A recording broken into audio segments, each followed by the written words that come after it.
I'd like to call to order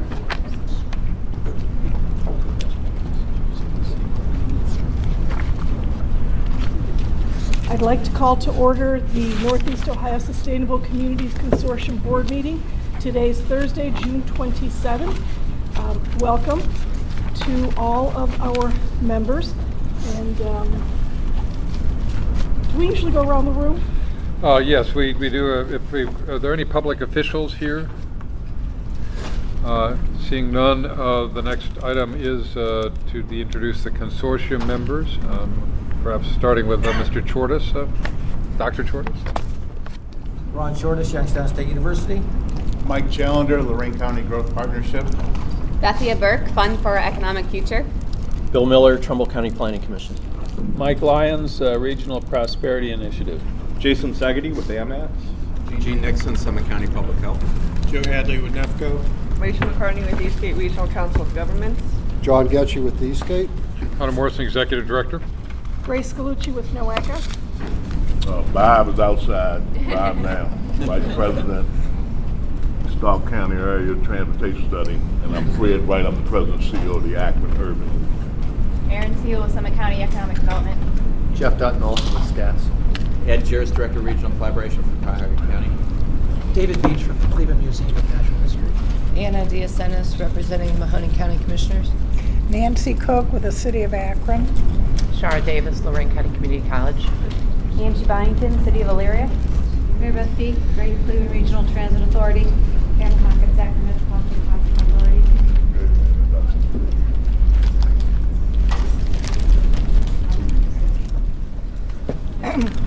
Okay, great. I think we do have someone signed up for public comment today. I don't think anybody heard you. What? I don't think anybody heard you. You're not on, Grace. Oh, no. Okay. There we go. Okay, come on now. I believe we do have someone signed up for public comment today.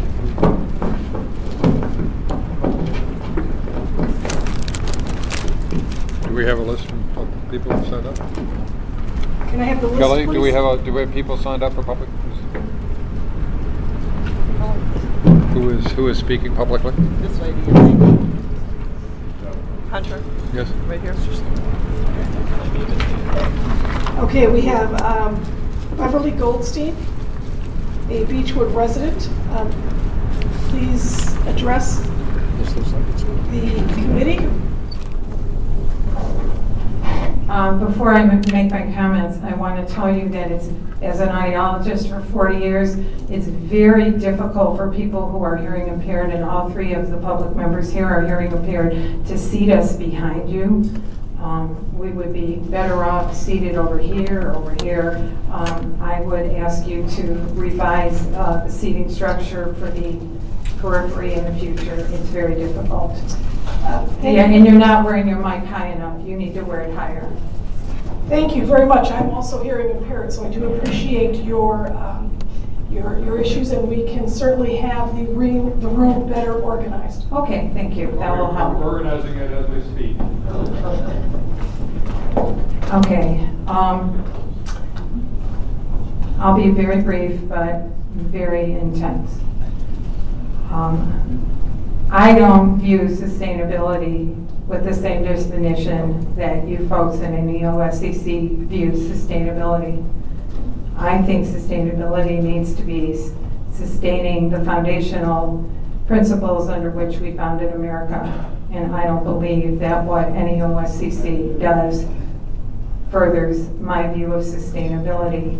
I'm here to just state today that I personally and probably represent a very large number of people that I affiliate with ongoing, that we disagree with the scenario planning process. We feel that people who are participating in it are socialists, bordering on Marxist, Leninist, communist thinking. We don't think the fundamental bases are following American principles.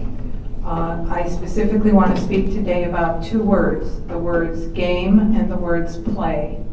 I have had emails with Grace and to a lesser extent Hunter about my original disagreement with using the terms play and game when engaging the public in Northeast Ohio to participate in looking at regional issues.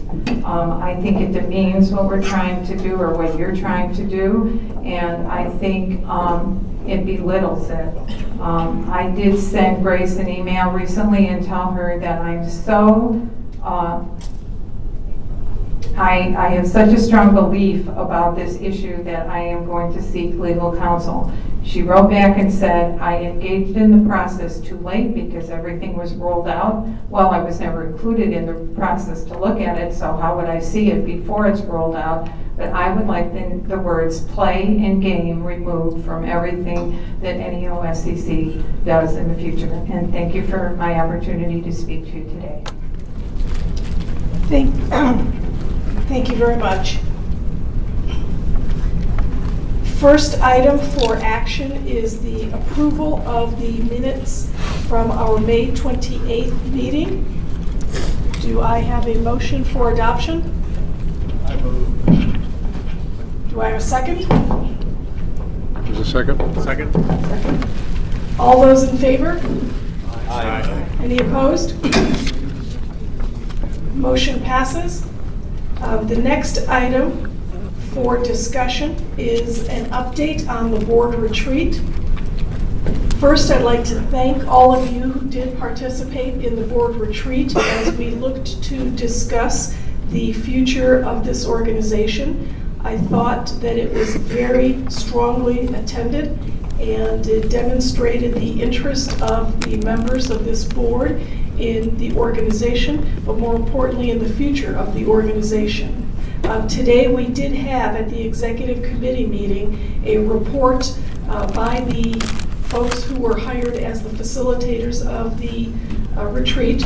They presented to us a summary and they presented it in a fashion that allowed us to review the foundation by which this organization was founded and then looking at issues and options in framing the future. At the end of the presentation, there was a spirited discussion by the executive committee, and one of the recommendations of the consultants was to develop a subcommittee that would have possibly 5 to 7 members of the board that would continue some of the more detailed work on developing some options or recommendations to the rest of the board on the future of the organization.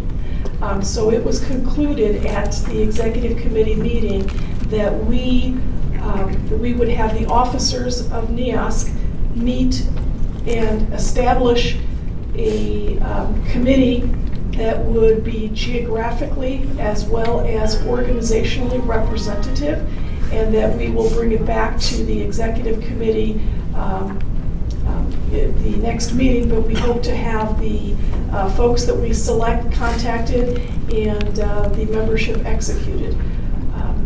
So I think that we are well on our way to doing the work that we need to do to ensure that this organization not only survives but thrives in the future. That is the conclusion of my update. Are there any questions or comments? Particularly, are there any additions from the folks who attended the meeting today? Actually, the one thing I do have to attend is that we will send out the communication materials, meaning that the consultants did give us a PowerPoint presentation. We will send the presentation out as well as several summary documents that they presented us with and a list of the attendees. We'll put that in a package and send that out to all of the board members. Okay. Yes? Do you plan to have a facilitator or a convener attend those meetings to move through the process? That was recommended, and so yes, we will be looking to do that. So then the next item is the objectives for July and August. Hunter? Madam Chair, the objectives for July and August really focus around a couple of things. One is the upcoming scenario planning workshops that you will be hearing more about in the next presentation.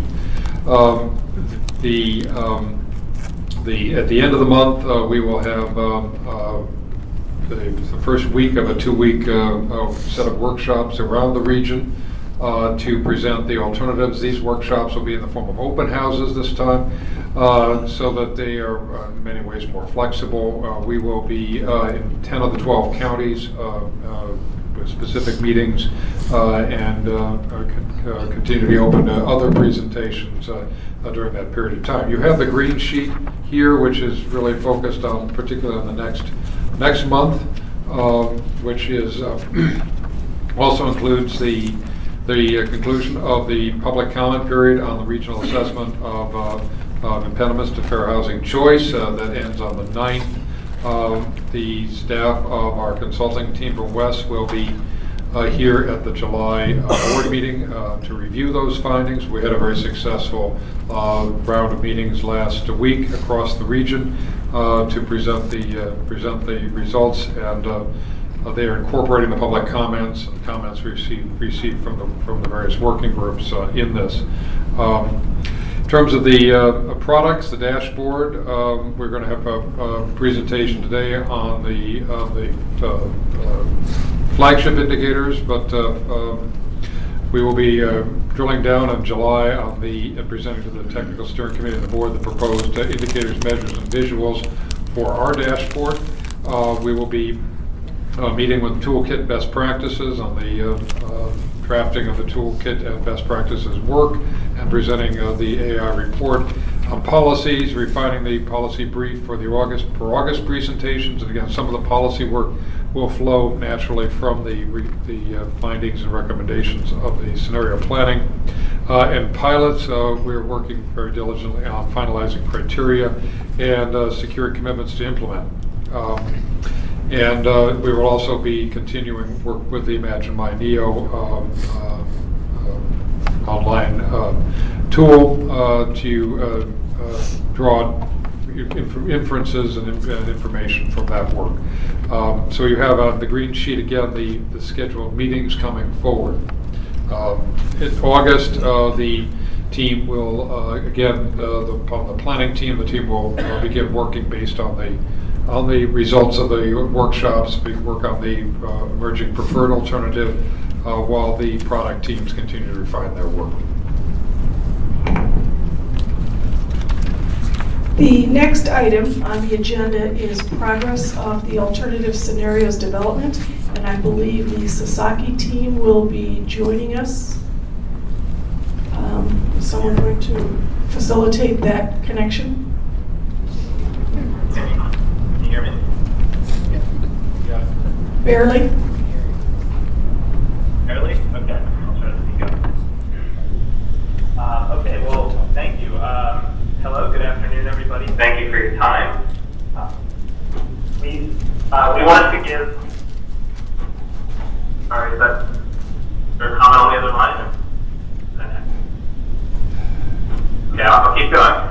So we wanted to start with an update on the scenario planning process, and we also wanted to talk about the engagement and outreach strategy relative to the upcoming open house series that Hunter talked about earlier.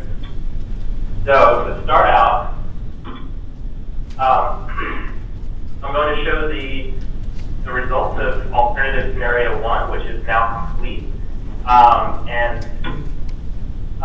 As a reminder of the matrix of alternative scenarios, we've already completed the business as usual scenario, which is in the upper left of this slide. And that scenario looks at what would the future be like if growth and our approach stays the same. And alternative scenario 1, which is on the bottom left, which is circled in red, is the one that you'll see outputs from in a second. And that alternative looks at what if we grow and but we don't do things differently. So the planning priorities, strategies, the policies, the investments in infrastructure, the housing portfolio, all those things are basically the same as what the trend has been, except you infuse a lot more jobs and people into the region. and what would happen then. So that's what alternative one is looking at. And again, just by way of refresher, this is a recap of the control totals that we use for the BAU versus the alternative one, and population is at the top and jobs at the bottom, and you can see the 2010 figures, the 2040 figures that we're assuming in the scenarios, and the newly added amount of each in the column to the right. And again, the BAU was established using historical trends. So that's a straight line trend from the past.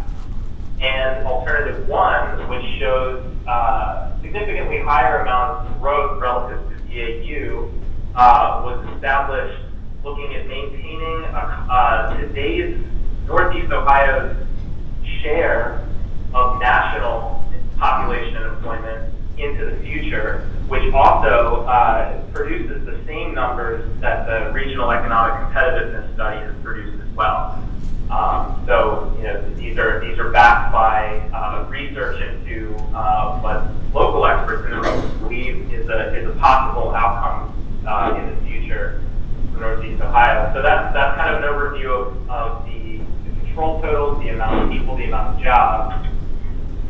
And then I'm going to show this to you spatially. I'm going to flip back and forth a little bit. I'm going to show the composite land use map, as well as just calling out the newly added land use scenario. So this is the land use in 2013. And I just realized a second ago that we didn't put a legend in here. The legend is the same as it has been up until now. But if anybody has any questions or wants a refresher on any of the colors, I'm happy to clarify those. The lighter colors, the lighter green is agriculture, the darker green is protected open space, and the blue is the water, and then some of the darker, the oranges and the purples and the reds are urbanized areas, and then the abandoned areas are in the kind of dark gray. So this is the land use in 2013. This is the BAU in 2040, which everybody has seen. Flip back and forth.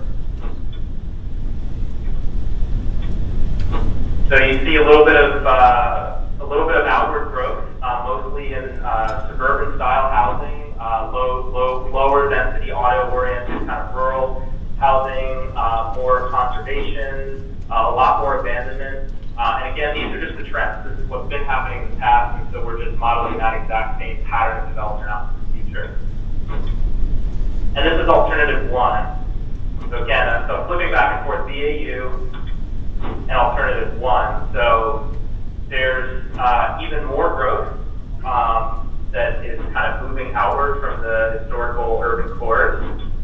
There's less abandonment. There's a higher degree of infill that's happening, but it's not enough to completely get rid of the abandonment. And I'll show. I think it's helpful to see the newly added land uses. So again, land use in 2013. And then there's a transparent layer over top of that, and this is showing just the new. This is just the new stuff. So this is BAU. Again, this is just review. We saw this last workshop. A lot of abandonment, a fair amount of conservation, and some suburban low density growth, particularly in the south and southwest and western counties in the region. And that's alternative one. BAU, alternative one. So you see an intensification of the pattern. You see some more orange, which is the suburban housing. Less abandonment, but still an increase from today. And the conservation is the same. The strategy is the same. And the level of acquisition is the same as well. So we've, as I mentioned, we've finished creating alternative one, so we have the raw data. We've expressed it here spatially in one form, and just like we did with the BAU, we want to take a look at all of the scenarios that we produced with the indicators that we have. And so I'm going to show some of the preliminary indicators that we've been able to measure alternative one. We don't have them all ready yet. That's something that we won't be there probably until a couple weeks prior to the open house. We're also actively creating alternative 2 right now. I didn't want to interrupt that process, but to the extent that we were able to, we wanted to pull out a couple indicators at this point just to start to get a sense of what the differences are between these areas. So this shows the overall land use composition. Existing is on the top row, the BAU is in the middle, and alternative 1 is along the bottom. There's a lot of colors. There's an abstracted version of this on the next slide, and just a couple things to pay attention to. This is a really big region in terms of land area. So if something changes, if a percent changes, even by 1%, that's actually pretty significant in terms of the acres that represents. So some of the changes you can see if you just compare BAU to alternative 1. Abandonment has gone down by a full percentage point. A lot of the colors to the right stay the same. Suburban is a full percentage point higher. Then the kind of tan color to the right of that is the rural residential is also a percent higher.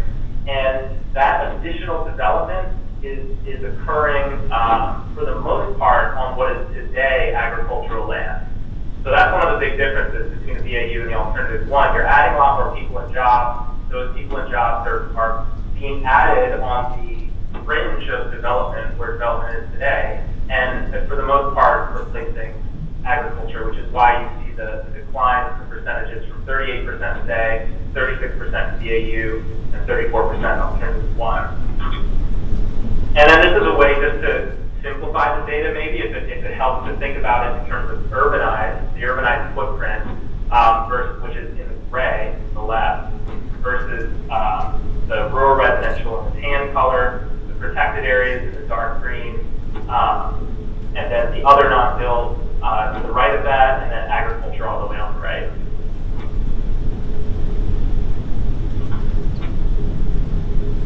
Okay, so this is showing the percent change in land area. So the solid line is alternative 1, and the hatched line is the BAU.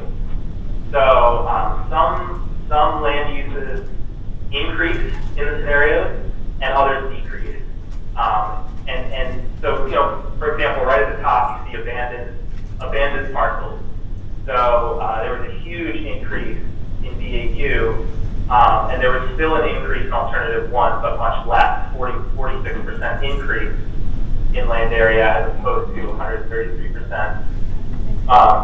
And then just going down the list, you see there's a lot more growth. The growth tends to be suburban, so the solid line is showing a much higher percentage of suburban development. The rural is showing a higher percentage. The urban and the multifamily, the second line down is there's really not as much of that that's new that's coming online, but there's some of it. A lot of the abandonment is happening in residential or urban or multifamily residential places, which is why even though there's still a loss in alternative 1, the loss is as severe because the abandonment isn't as severe. And on the other side of the equation, you have more coming online. So that's kind of an overview of some of the headlines of what's happening here. And now this is looking at the quantity and composition of the new development that's occurring. So from left to right, we have commercial, mixed use barely even registered, so you can hardly see it on this. Industrial, residential, urban, multifamily, residential, suburban in that kind of pink color, and then the residential, rural in the tan color all the way on the right. So, this reflects the fact that we are still assuming the same essential real estate portfolio that you've been seeing the trend in the past. So it's not like we're radically restructuring the type of real estate product that's being developed in alternative 1. It's just sort of amplifying a lot of it. So you're seeing much more of each kind. But having said that, there is a trend that's occurring that a lot of the newer development tends to happen in suburban or rural places. And so, to the extent that trend is amplified in alternative 1, you see a little bit of a shift towards that kind of housing versus BAU. Now I'm going to show a sequence of maps that, and these are called cartograms. So basically, the way this works is these are the counties, but the counties are sized proportionately. The boundaries are sized proportionately based on some variable. So in this case, we're looking at population. So if the population is really big, that county is going to be represented as being really big. And if the population is really small, it's going to be represented as really small. And the point of looking at this is you can see kind of the shift in people across the region in the different scenarios. And maybe some places that today are major centers become less so in the future, and places today that aren't very developed or aren't as significant in terms of being a regional center might become more so in the future, depending on the where development occurs and the spatial patterns of development in the future. So this is what you see today. This is in the BAU, so you see a lot of the older, maybe industrial core. There's a lot of abandonment happening. There's a lot of inter-regional churn. A lot of the people from Cuyahoga are maybe moving to Lorraine, Medina, Summit. I'll flip back and forth. This is current, and that's 2040 in the BAU. And one thing to note is that this is relative, so the whole thing isn't going to increase. Like, when I split the alternative one, you might be expecting it to get much bigger because there's more people in jobs, but this is just proportional. So it's not going to change the size of the whole thing, it's just proportionally within it, where are people going? So this is BAU, and if I flip to the next slide, this is alternative one. So historically, Cuyahoga has been actually losing share relative to the other counties. So that trend continues, even though it gets more people than it does in BAU, just like all the other counties, but the share, even though the pie is getting bigger, that slice of the pie is getting smaller. So I'll flip through the sequence again. So this is current BAU, alternative one.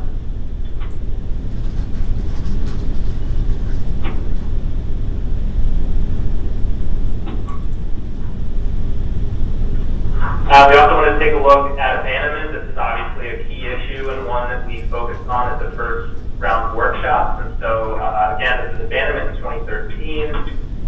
This is BAU abandonment, which is extremely severe, but also the trend. I mean, this is the trend. And this is alternative one. So it's less severe, but it's not really reversing the problem. So if you go from 2013 to alternative one, you are getting an increase. It's mostly, it's certainly not as dramatic, but the assumption that we're making on alternative one is that even though there's more people and there's more jobs, places that have been experiencing disinvestment, have been experiencing abandonment, will continue to experience that into the future. So it's not like, it's kind of a question of where are people moving, where are houses being built, where are jobs going, and it's to the extent that houses are being built in those places, to the extent to which jobs are going in those places according to the trend, you'll see that happening in alternative one. But largely, a lot of the additional growth is occurring outside of these areas that are experiencing abandonment today, and in the scenarios. So I'll flip through those one more time. 2013. BAU, alternative one. And this is a return to one of the graphics we had at the first series of workshops, and this just summarizes what you're seeing spatially on the map. So originally at BAU we had 10.5% of all the housing units in 2010 being abandoned, and now that number is almost cut in half. So you have 5.6%. And then the next couple of slides are going to show some draft outputs for the fiscal model. And put draft at the bottom.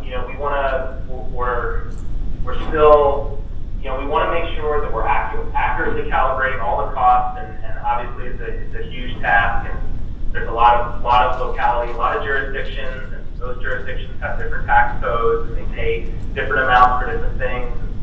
Obviously, it's a lot of information, and so we don't expect any substantial changes to the model. There haven't been any substantial changes to the model since the first round, but we just want to,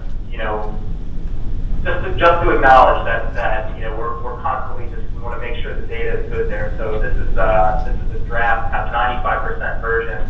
So this first slide is showing revenue to cost ratio, and this was one of the big headlines that we looked at the first round of workshops. So this is for me anyway, this is kind of the big takeaway. If you take all of the revenue that a county and its communities within the county are taking in, and you look at all the costs, what's the overall ratio? So right now, you can see the existing all the way on the left. And that's in the kind of darker orange color. In the medium orange to the right of that, the middle bar is what's happening in BAU. And the lightest color, kind of salmon color, all the way on the right is what's happening in alternative 1. So if you look at existing, the bars all the way on the left, basically the counties are hovering around 0. Some are negative, some are positive, but they're generally somewhere around 0. In BAU, we definitely talked through this, I think, somewhat at length. In phase 1, there were pretty substantial costs that were being incurred across the whole region, regardless of the composition or the nature of the community. Everybody seems to be paying a lot more, whether it was because of abandonment and disinvestment, or whether it was because of the cost of building new infrastructure and maintaining that infrastructure. The costs were very, very high. So the bars, the BAU bars are very much in the negative, particularly for the rapidly abandoning places in Northeast Ohio. Cuyahoga, Mahoning, Trumbull, and Ashtabula, to a lesser extent, Lake were hit particularly hard. And with alternative 1, now you have kind of a mixed bag. Most of the counties are doing better. Some are doing slightly worse. Those that are doing worse are building more roads to serve more communities that are further apart, which is increasing their capital and O&M costs for infrastructure. That's the explanation for the higher costs for some of the counties on this chart. And in some places, most notably Cuyahoga, there's actually a substantial benefit. So the revenue to cost ratio actually goes above 0. And that's, the abandonment doesn't go away, but we're assuming this higher level of growth, your money, you can't really go out to the fringe within Cuyahoga County. There's a degree to which the market would, at that level, find land that is well served currently by infrastructure in Cuyahoga County and build product there. So that's the overview of what's happening on this chart. Here we're looking at what the average annual property tax revenue is per household. Same setup as before, different colors, but existing on the left, BAU in the middle, all one on the right. And this isn't shocking. I mean, this is almost just arithmetic. You're getting more jobs, you're getting more people, you're generating more revenue. So like even the counties on the previous slide that have a worse revenue to cost ratio, they're still increasing their annual property tax revenue per household. So they're benefiting from development. It's just that when you consider the benefits and the costs combined, they're actually over the long run paying more than what they're getting in return. But the counties that are growing most rapidly are the ones that are experiencing the biggest jump. And you can kind of see on this chart which ones those are. And this is the road. This is one of our kind of headlines from the first round. The amount of roads that are being built in the region. So this is just looking at new publicly funded road lane miles constructed. So in particular, we wanted to narrow this to all roads, but it's roads that taxpayers have to pay for. So we acknowledge that there's some developments that developers will pay for some or all of the roads within those developments. So we're specifically looking at the ones that are going to fall on the shoulders of the taxpayer. And you see BAU on the left and alternative 1 on the right. So just like you would expect, if you're growing outward and you're growing much more, you have to build more roads to service that development, and that's a big driver for the cost impact. And this is the per capita road operations and maintenance costs. So the capital costs, people tend to focus on the capital costs, and those are significant. But if you're looking at a 27-year study, you're looking out to 2040. Really, the thing that makes an even bigger impact is paying for all this stuff over the long run. So again, you see same setup existing on the left, BAU in the middle, alternative one on the right. So building more roads and incurring, in some cases, substantial additional costs to continue to service them into the future. Okay, so that was a run through of alternative one and some of the initial indicators. I also wanted to give everybody an update on where we landed with the inputs for alternatives 2 and 3. We want to stop here, take any questions, comments. We're going to get through the whole scenario planning process and take questions at the end.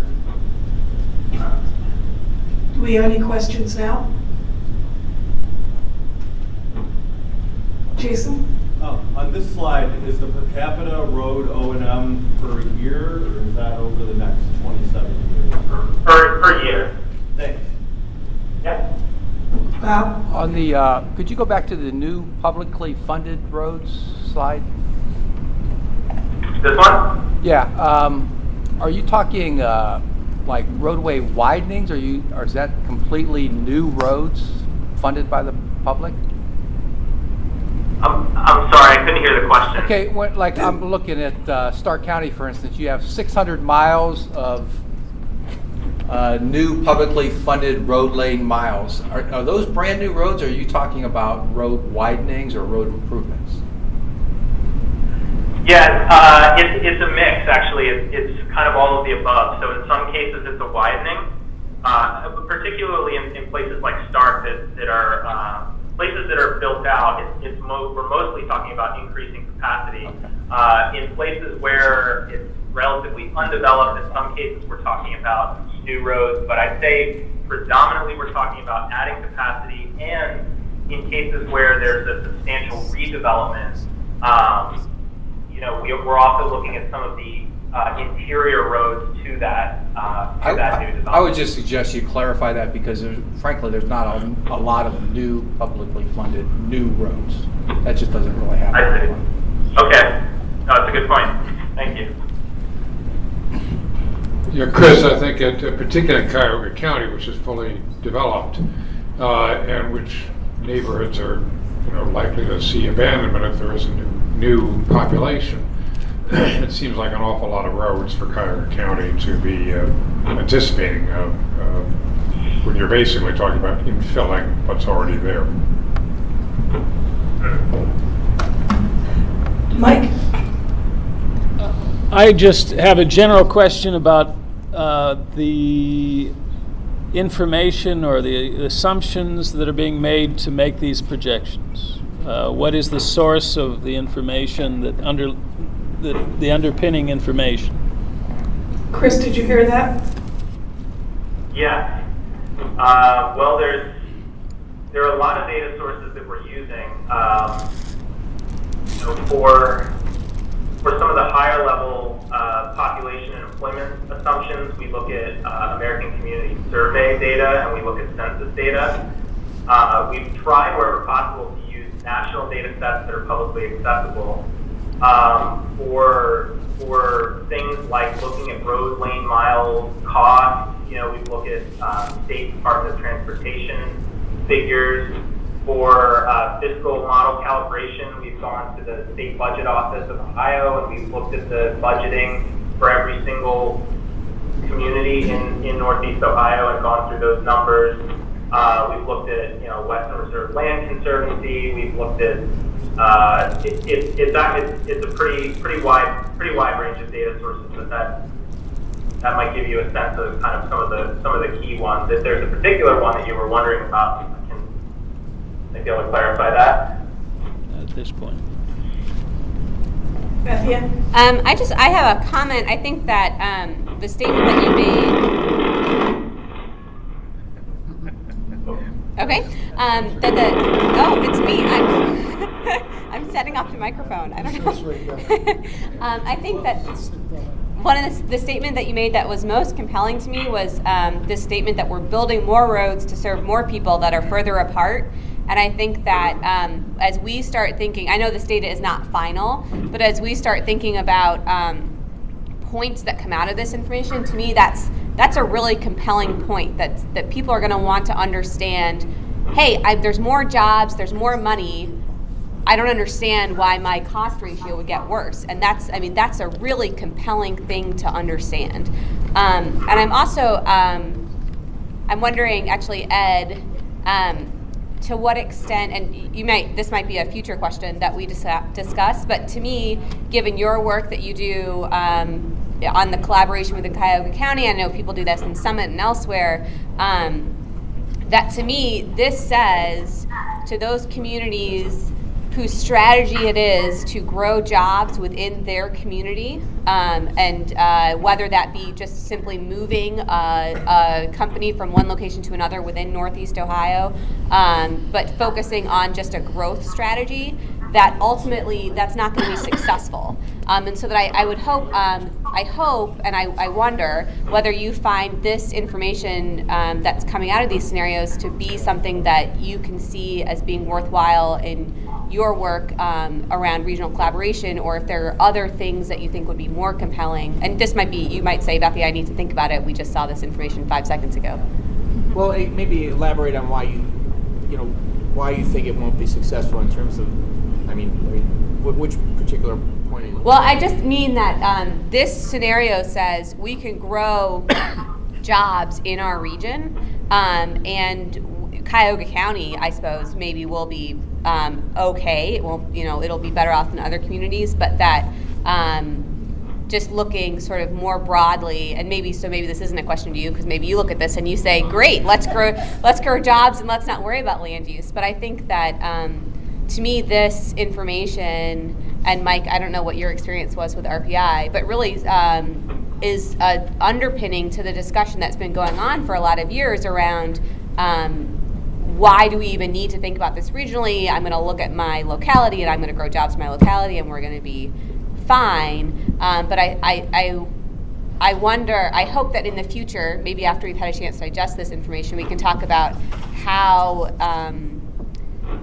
it enables those discussions and what other views we might look at to help this information be communicated. Well, I agree with you. I was actually kind of surprised with the numbers for Cuyahoga County in terms of revenues were as rosy as they appeared to be. But I think you still get back to the idea of, like we say with Cleveland with respect to Cuyahoga County, that the health of Cleveland or the health of the surrounding suburbs is dependent on the core. I would think the same thing would occur almost in reverse here, whereas if Cuyahoga County somehow gets higher revenues, which I'm curious as to how they came up with that, but the others are suffering, I don't think that's a helpful scenario either. Yeah. Any other questions or comments? Chris, you can go ahead and move then. Okay. Okay, so next up, I wanted to give everybody an update on where we are with alternative scenarios 2 and 3, which are very much in production right now. And I think the last time we all spoke, we had an initial proposal for some of the inputs, and we got a lot of great feedback on it, and we revised, I think, pretty much everything to some degree. And have landed on a final set of inputs that I just wanted to walk through kind of by way of preview while we're developing the scenario itself. So just going back to the matrix as a reminder for everybody. So alternative scenario 2 is the one in the upper right. So that's saying, what if we do things differently, but the growth stays the same? So it's the same people and jobs as business as usual, which is very flat. But there are alternative policies, alternative strategies, and alternative 3 is, what if we grow and and we do things differently. That's the alternative two policies with the alternative one job. So it's combining both of those things. And again, for those that weren't present at the last conversation that we had about this,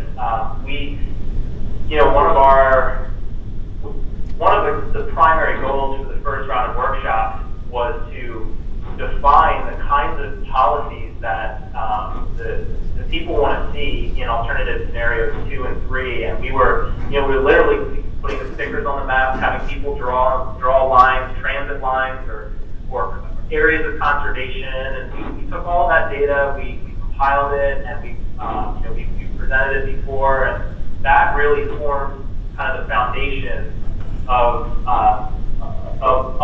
the do things differently, quote unquote, the column of this matrix.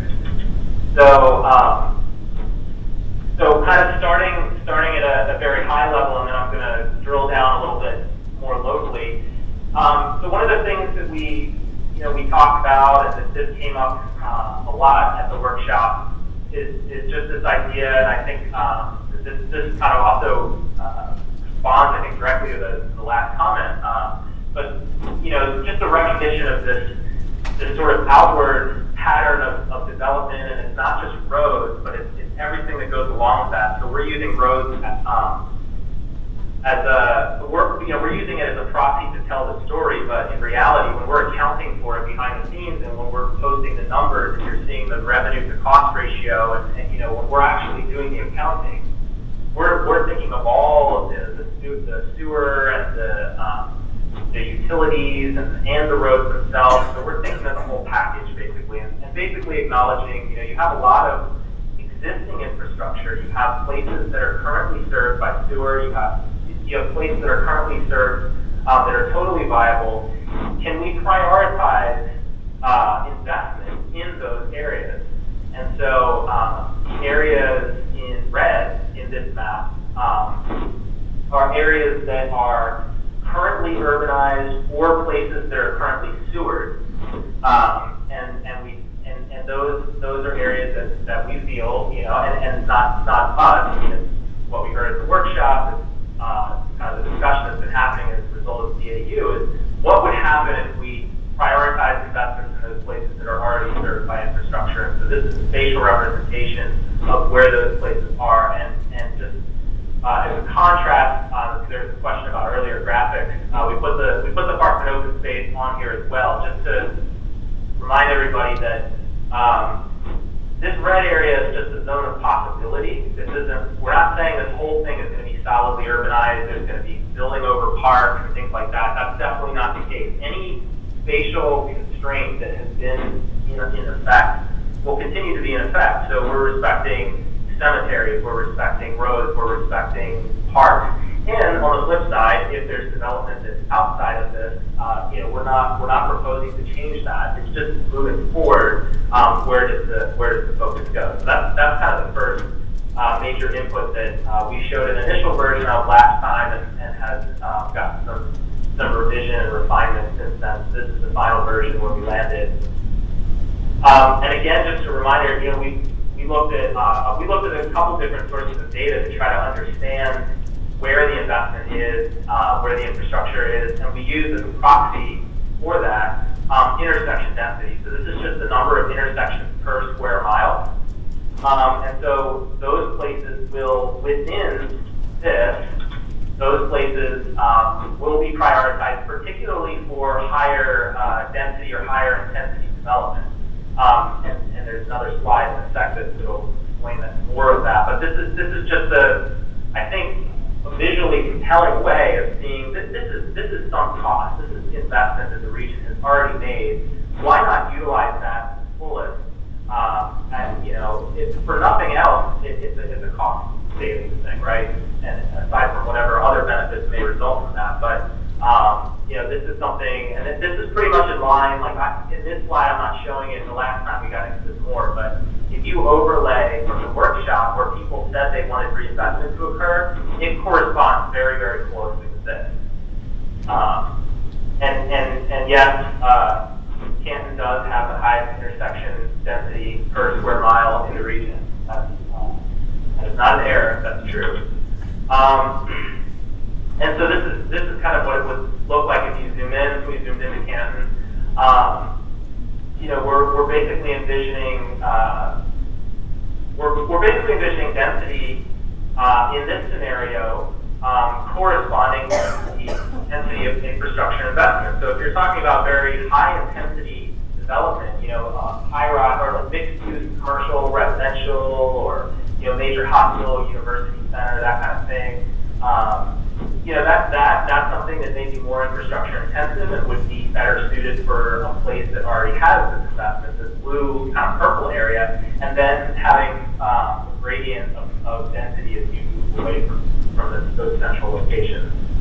But that's just one source of input that we're looking at. We're looking at several others, including employment density.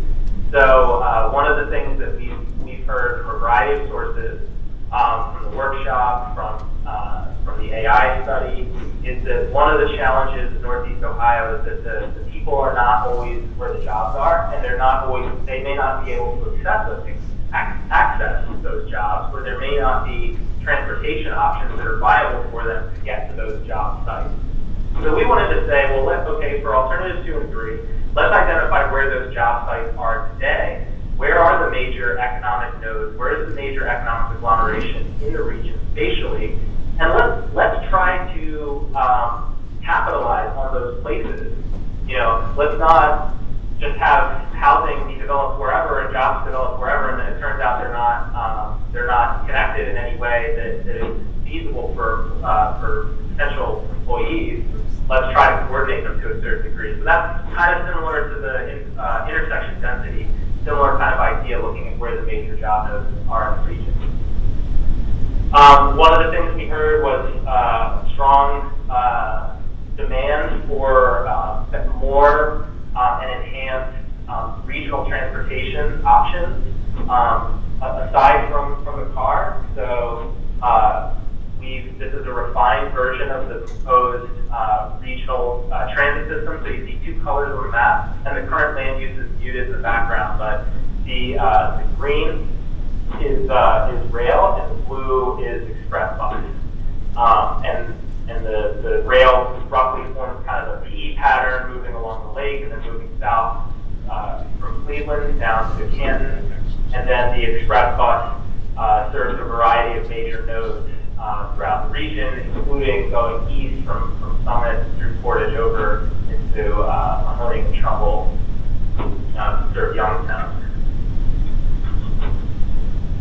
And we also spent quite a bit of time looking at conservation and open space and going back and revisiting our initial assumptions. And there's a couple different things going on this map, and I apologize, the legend is probably too small to read on the slide, but the dark green are existing greenway connections, like paths, bike trails, that sort of thing.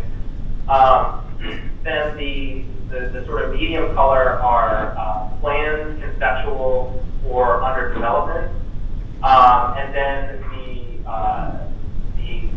the dashed lines, the dotted or hatched lines, those are ones that we've drawn in to fill in the gaps based on what we heard at the workshop. And again, we had a very rich data set from the first round of workshops where we could actually digitize all the lines that people drew, and we could start to get a sense, almost like a heat map of conservation and open space greenway lines, and we could identify some of the major ones.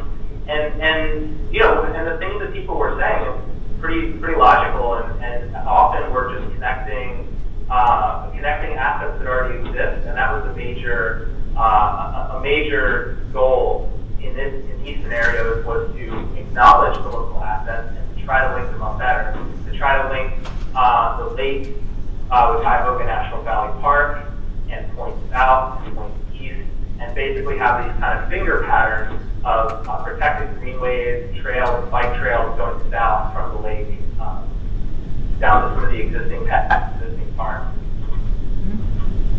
We also wanted to acknowledge the importance of hydrology and water, and respecting the watersheds in the region, respecting the rivers and the streams, and just trying to make sure that they're as healthy as they can be, and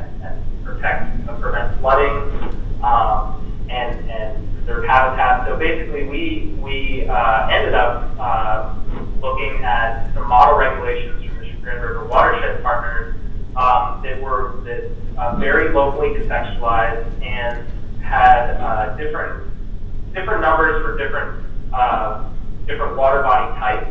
In other words, the spatial distance that should be constrained if you're a small stream versus if you're a larger river versus if you're a wetland.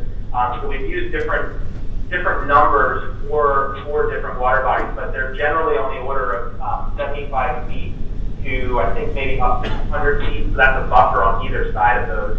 And again, like any of this stuff, I mean, if there's existing uses, we're not displacing anything, but we're saying in the future, it probably wouldn't make sense to build right in the riparian area. There's a lot of land, there's a lot of places to go. Let's protect that. Let's protect the communities from flooding, put those under conservation. We've also digitized the floodplains and proposed protecting those and some of the larger wetlands and buffer those as well. And so this looks, when you look at this regionally, it looks like a lot. It looks very dense. And you might be wondering, like, well, where can you actually develop within that?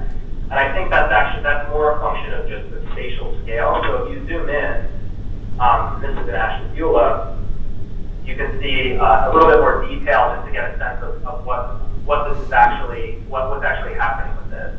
So it's not that extreme, really. These are model regulations from Northeast Ohio, and you can see the different buffers that are in effect and what that would actually look like on the ground.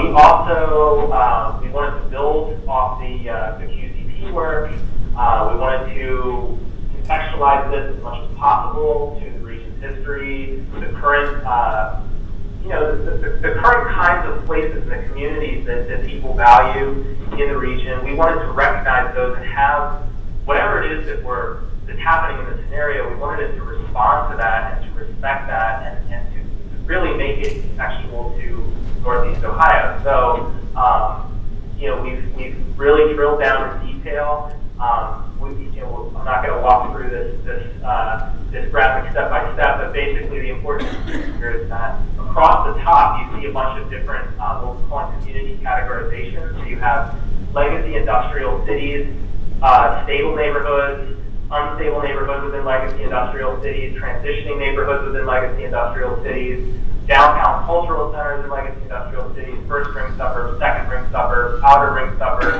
established cities or towns, and rural townships. And that was a categorization strategy that our team came up with. And every place in the region will fall into one of those categories. And then we wanted to use a contextually sensitive development type mix for each of those different community categorizations. So in the future, in alternatives 2 and 3, the types of developments that will be occurring will be the kind of development towards the best of our ability that is something that is not grossly out of scale with what's around it, or is not is responding to those valuable place types. So we went through cell by cell and really tried to identify the development type mix that makes sense. So those are some of the major inputs, and that's very much underway.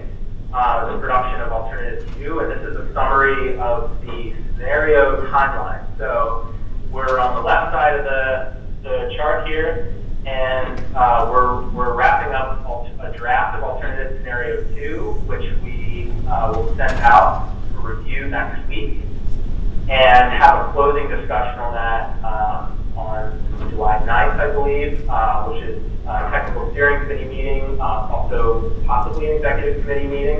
And then we'll take the rest of the week to wrap that up based on the comments that we received and the conversations we have at that meeting. Alternative 3, once we send off to at the end of this week, we're going to switch gears and jump right into 3.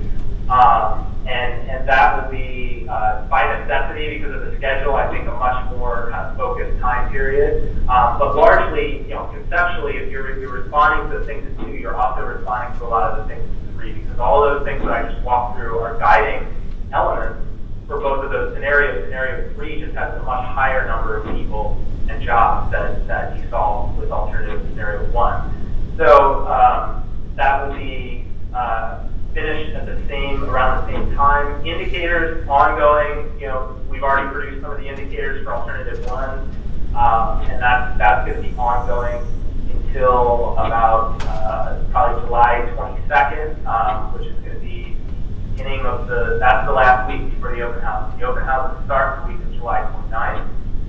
So as soon as we have our scenarios ready, we're going to start putting in the content that we have on the boards and in the presentations for the open house, and we'll put that out for review. Tight timeline, but we want to have a little bit of time for people to comment, see the material, wrap that up at the end of the week of July 22nd, and be ready to go for July 29th.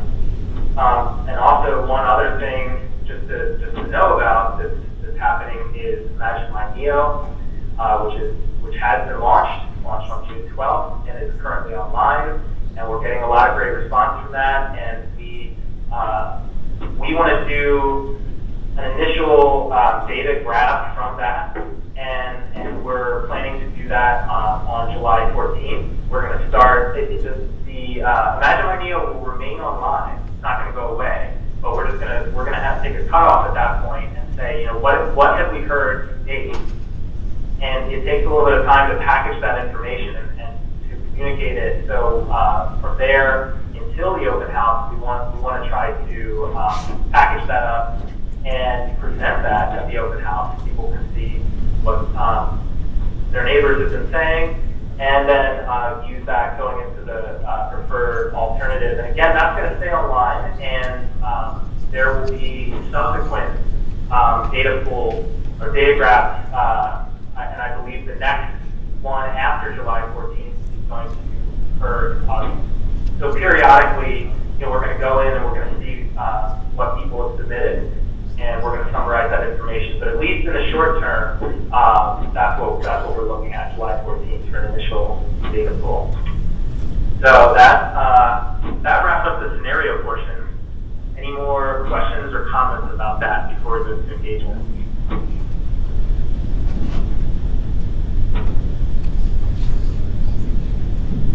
Doesn't seem like there's any other questions or comments. If you want to go ahead and proceed, Chris. Okay. Well, so we're actually going to turn this section over to Patty Chovy, and I can continue to drive on this end, or I believe there's also a copy of the show on your end. So this is item number 4D, which is the Phase 2 open houses. And Patty, so you will address the engagement strategy? Oh, you're here. Yes, Patty is here. Chris, you can go ahead and drive, it's fine. Make sure you touch this every so often then. Oh, so so real quickly, we want to move through a couple of slides that are just going to be a refresher for you, but more importantly, to get you to understand what the outreach and staffing model is and how those two things are sort of coming together as we are prepping for the second phase of engagement.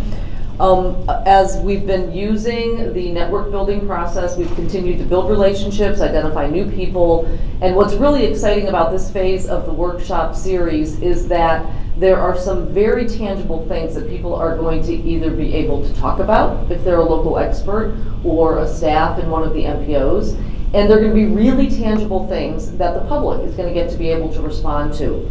I think we did a really good job listening to feedback from the first wave where people really wanted to do more talking and wanted to be listened to, and so you'll see in a moment the workshop format in an open house format is structured that way. So the focus of what we've done is really on improving overall attendance, reaching out to more demographic groups that were not well represented in the first round, trying to get younger adults and younger leaders engaged, and again, because of the way the open house format is designed, we think that's going to be much more doable this time. And we want to be really cognizant that we're reaching out for people who are not in a demographic category where they're not dealing with some of the spatial mismatches with transportation, housing, and job corridors. So we're reaching out specifically to organizations that work with individuals in that particular category. So we're getting some very real-time data from people who really need a regional vision to meet their daily living needs.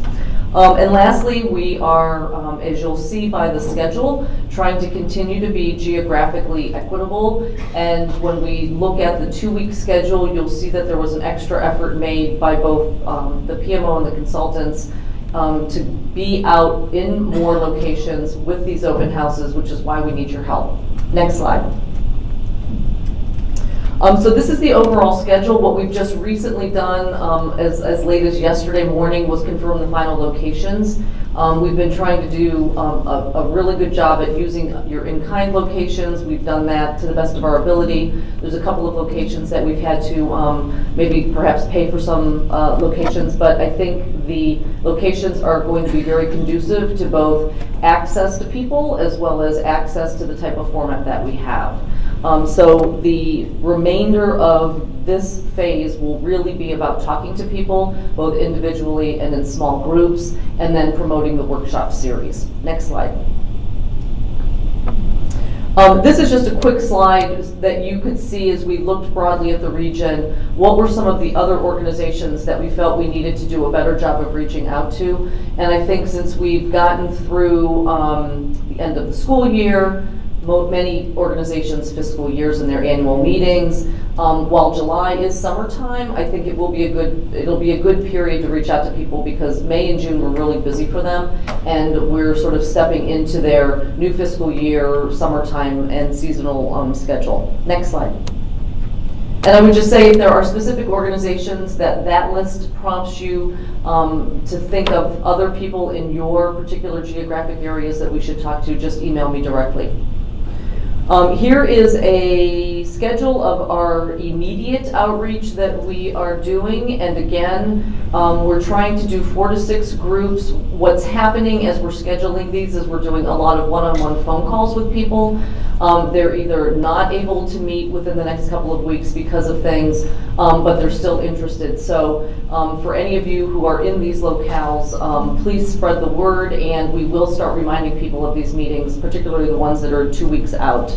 Again, these outreach sessions are designed to talk to leaders, maybe those who have been engaged or those who weren't able to be engaged because of some other time commitments in the first phase, and to really give them sort of a sneak peek, if you will, at what these open houses are going to be about and how we can help them message it for their own constituents. Next slide. So again, just a quick reminder of our open house objectives. We really want to encourage the continued participation of round 1 participants. We want to maximize the region-wide and broad and diverse constituents that we have, but again, trying to bring in unengaged populations. We want to ensure that participants have a comfortable and productive opportunity, which is why the open house format was selected. And we want it to be fun and simple, and you'll see in a moment how we're going to try and do that. We also want to implement a more transparent process for collecting data. There was some feedback from the first round of workshops that the information that was being either written on the maps that were played or used for the game exercise, and a game, I use that word very specifically, where it was about how do we take some really substantial concepts and simply illustrate them on the map. So what we're doing this time is we're going to be having feedback posted publicly so everybody can see everybody's feedback, and we're also going to try to not have a dynamic where if somebody doesn't want to work cooperatively in a group, it doesn't impede people who do. And so in a minute you'll see how that workshop arrangement and layout is done. And then finally, what we've been hearing from everybody in this round, people want to know how this is going to move into action in the first quarter of next year and what's going to happen to roll up all of this information and engagement, but then really what is going to happen in 2014. So I say that to the leadership of this organization, that it really is one of the first questions that people will ask when we start talking to them about why they should get engaged. And I think we, through the board planning and some other things that you're doing, I think it's important for us to have very concise messages as we're talking to the public, so they feel like this input is going to go somewhere. Action is really important to people in our region right now, and I think we have to take that request seriously. Next slide.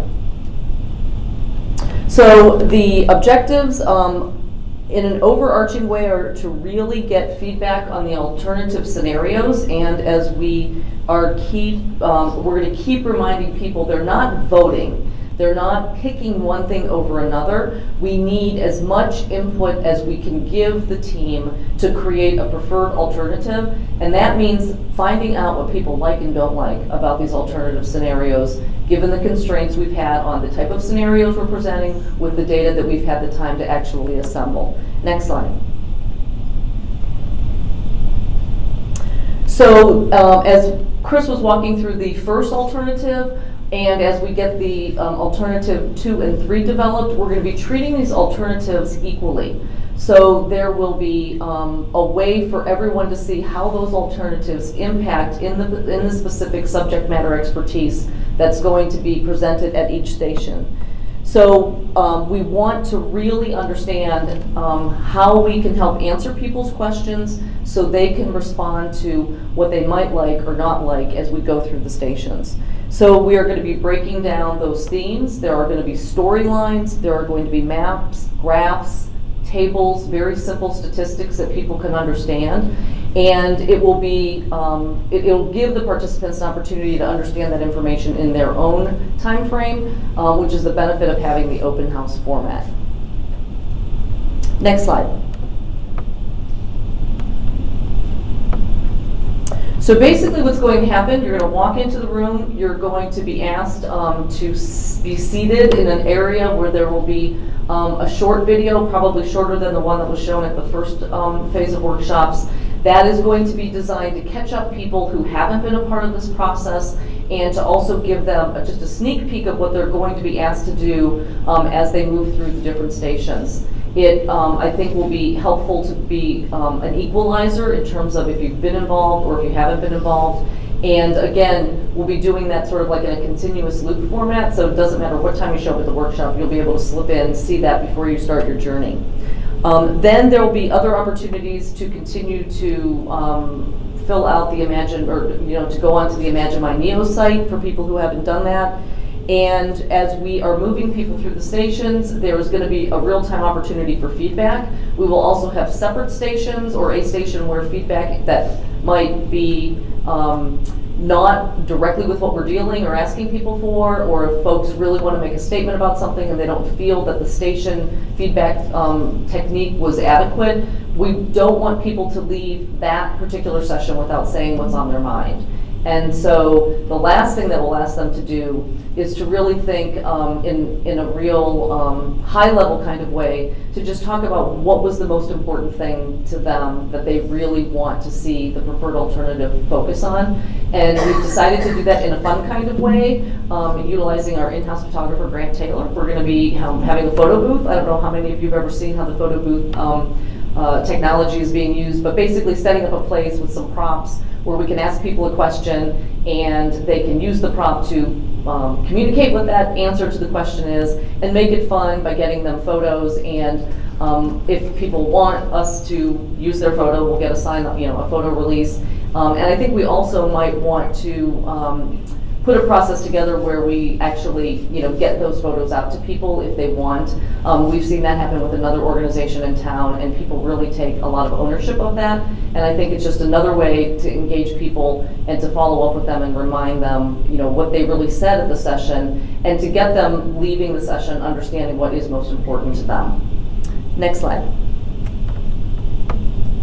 So this is basically a schematic of the layout that I just described. Depending upon the location, obviously some rooms are more narrow or more square.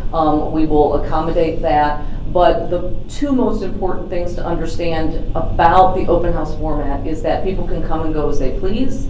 They will get some undivided attention as they're going through the different stations, and they will be allowed to do it at their own pace, which again was our response to people saying, We gave them a lot of information in the first presentation, and they didn't always get to have what they wanted to say or time enough to listen at the group exercise. And so this way, the 3-hour format gives people time, it allows them to be heard, and they will see what other people are saying as well. Next slide. And as you can see, there are a lot of open house sessions here. And if you remember the slide that you just looked at, there are a lot of opportunities to be involved in actually manning one of those stations, greeting people, working with an Imagine My Neo station, working at the photo booth. And we really see this as an opportunity to pull some of that expertise out of your organizations, not just the folks that might have been directly involved with NEOSCC up until now, but people really who have transportation expertise or environment expertise or housing expertise. We want them to be able to share that knowledge that's in their head. Might be a once-in-a-lifetime opportunity that they're going to get to talk to this many people around the region. And what's really important about it is that it's local context. While we are focusing on regional concepts, it's really important for people to be able to connect with how does this impact them locally. And we will be hearing from Sarah in a moment about both the opportunities to have folks during the first week be the local experts, and to also offer some additional staff the opportunity to step in where some of the consultants' spots were during the first week. So all in all, we anticipate about 25 staff people being stationed around the room, doing different tasks. And I will preface it by saying it will be a much more free-flowing but structured responsibility, and I think a little less intimidating than facilitating the tables for the table exercise from the first phase. So it should give people sort of a sigh of relief that they're going to be talking about things that they really know, and they're going to be able to meet and greet people that live in their own communities. And I think that the open house format will allow us to sort of pull all of this in-kind and consultant and PMO expertise to the table, which is what we've been working up to for the last 2.5 years. Any questions on engagement? Ed? Yes, this is going back a little bit to the substance of it, but I'm trying to understand what sort of scenarios people are going to be given. I mean, are they going to simply be given a choice between, do you want to have policies the same but grow, or do you want to grow and change policies? Because I'm just wondering, are we going to come up with strategies that tell us how do you grow, or strategies that say, for example, if you reinvest in the urban core or the inner ring suburbs, that will have a real impact in moving people to those areas? I can see it maybe with businesses, but with residents, I'm not so sure. Are we going to get into the more detail about policy, or are we going to be talking about scenarios that, I don't know if you can just snap your fingers and say we have growth. Right. Would you like to have growth? Yeah, sure, but how do you get there? Right. Chris, do you want to address that? So a couple comments. We want to, one of our major goals is to try to make this as palatable and as simple as possible. Obviously, we'll still keep it relevant to the overall process, but Chris, hold on. We can't hear you. Chris, hold on 1 minute. We're trying to get the microphone to you. Can you hear me now? 1 second. All right, try it now.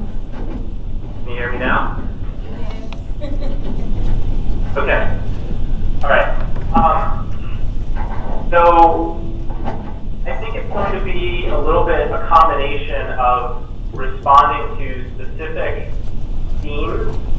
And a theme could be something like transportation. A theme could be something like development type or community. It could be something like investing in an urban core versus building outward. So I think to a large extent we want to structure the different stations around those themes and get people to weigh in about what their priorities are about those topics. We will also have some portion of it that will be kind of presenting an overview of what's happening. And one of the things we talked about was almost like a dashboard kind of thing where you see, on one end is like car-focused development. On the other end, it's like somebody walking or somebody taking the train, and it's like each of the 4 scenarios shows like a tick mark or something of where it falls kind of on that spectrum in a kind of qualitative sense.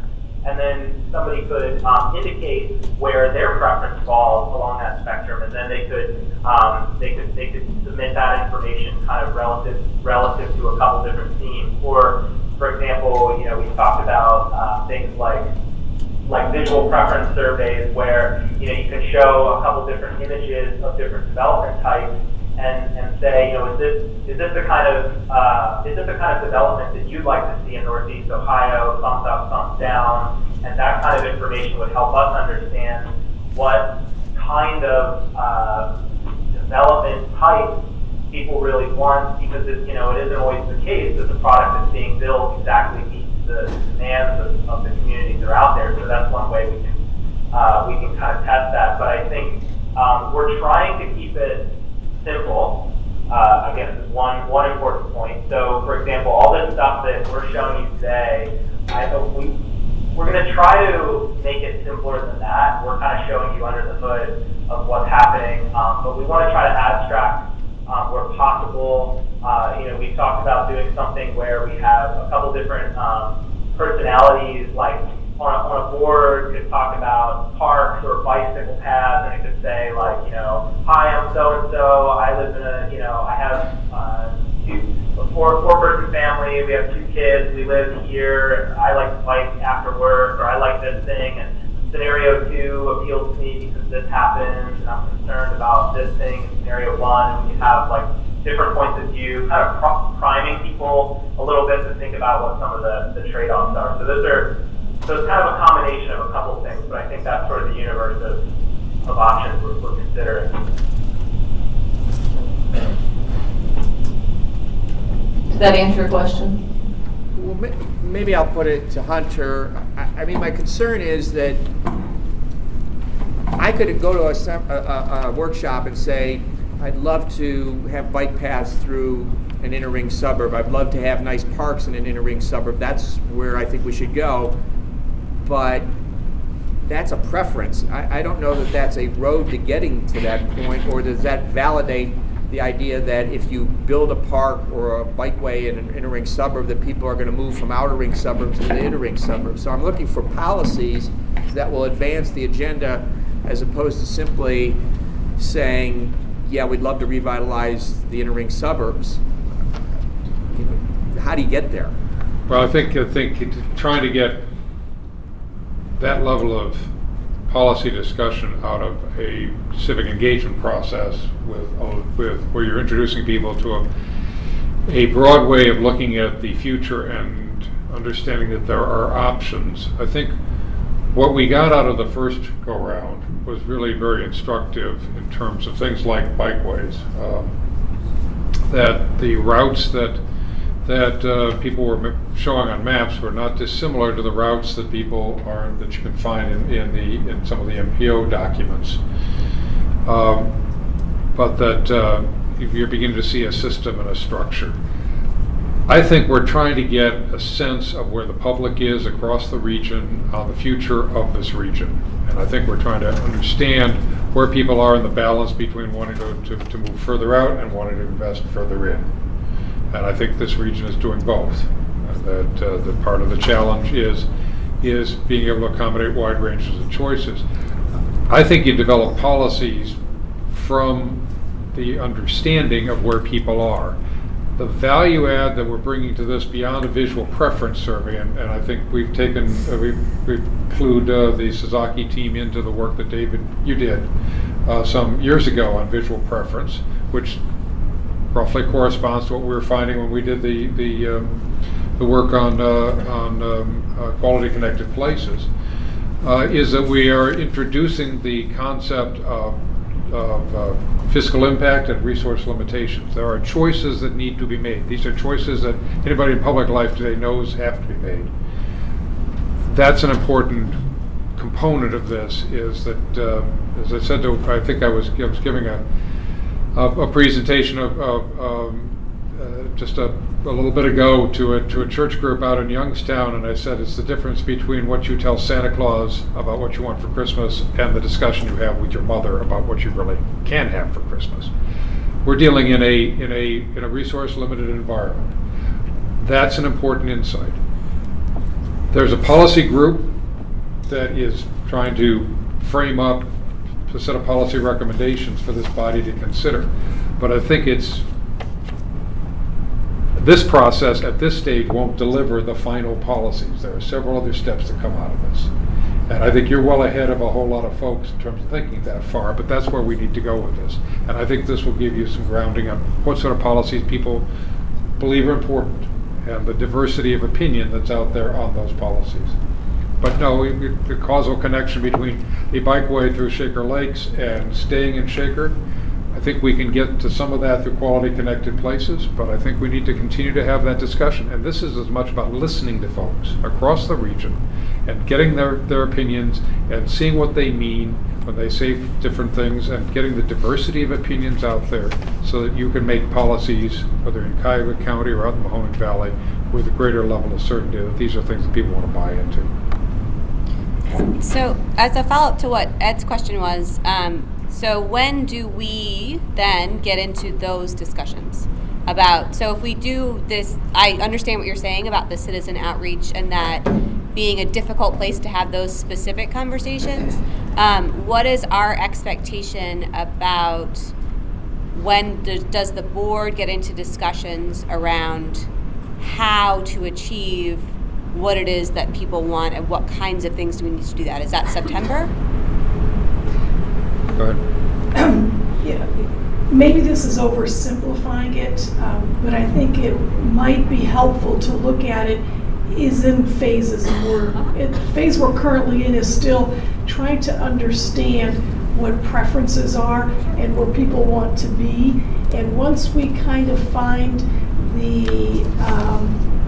some level of consensus on that, the strategies and the policies can be crafted to demonstrate how and when and if we can achieve those, and then looking at how to direct those within the community or have people participate in executing those.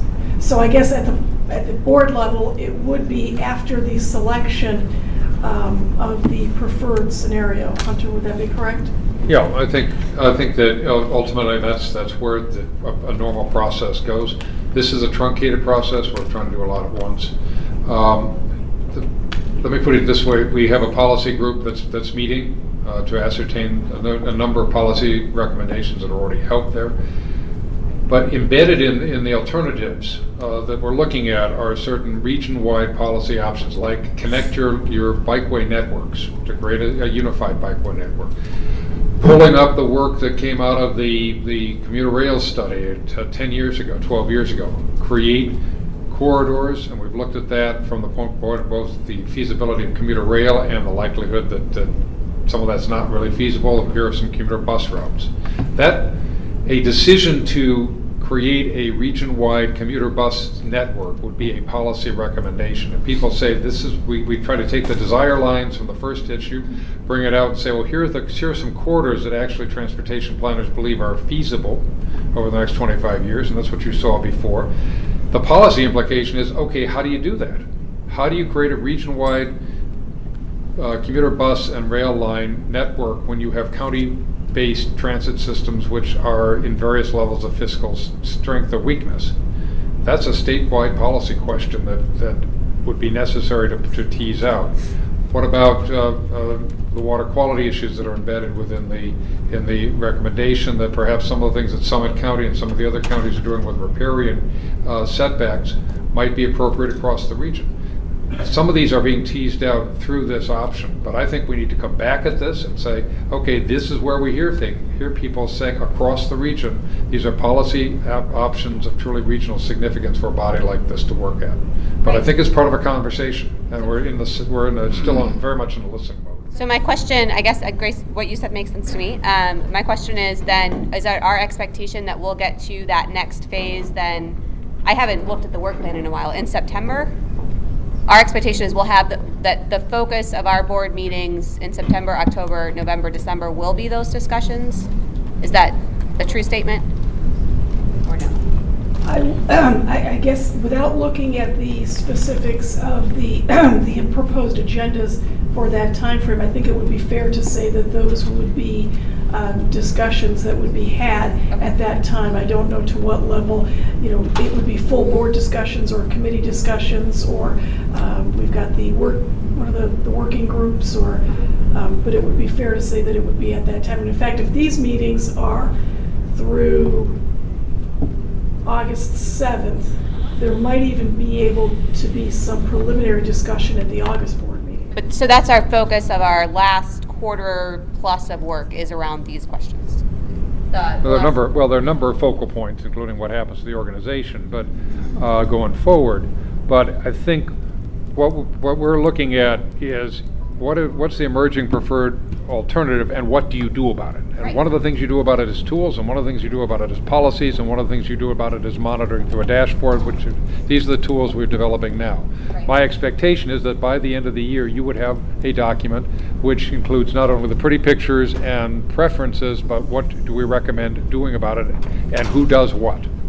Then I think this board needs to frame that up, but we have not yet developed the details of the third phase work program. I'll take a leap of faith, yes. Okay, thank you. That's my question. Thank you. Mike? I'm trying to understand the whole kind of process myself. But one thing, going back to the in the analysis that's used to portray the impact of preferences that are expressed.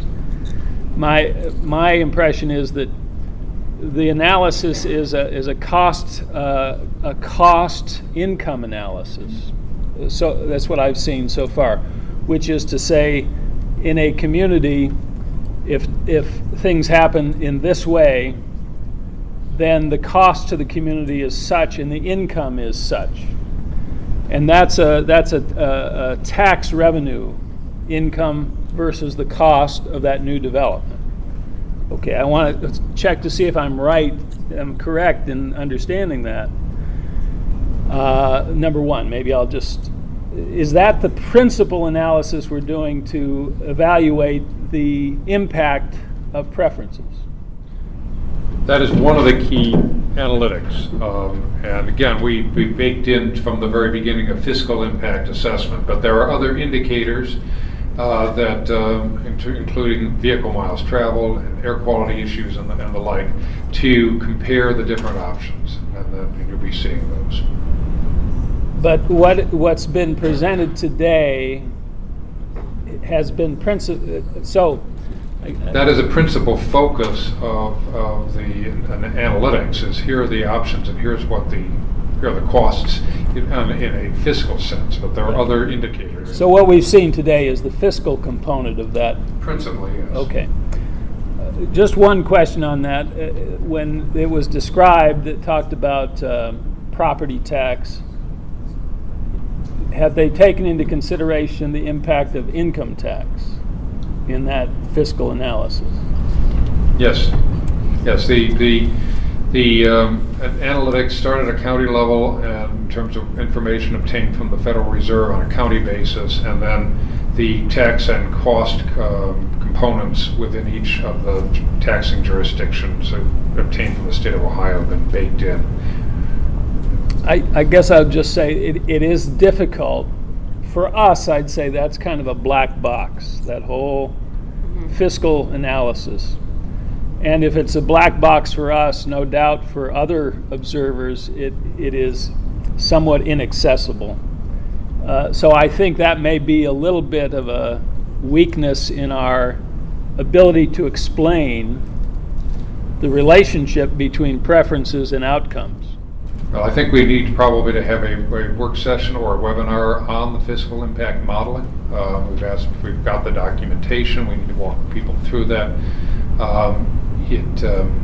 It's a complex model, like the others. We are going to be doing training for the Envision Tomorrow GIS scenario process, and certainly I think there are a number of us who would like to see the same sort of drill down on the fiscal side, as it's one of the takeaway deliverables for the region. So you need to understand it in order to use it into the future, and it's an important tool.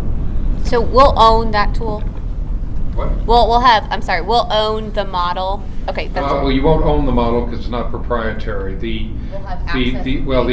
Both the Envision model with the fiscal impact assessment tool and the Imagine model are open source models, so they're available.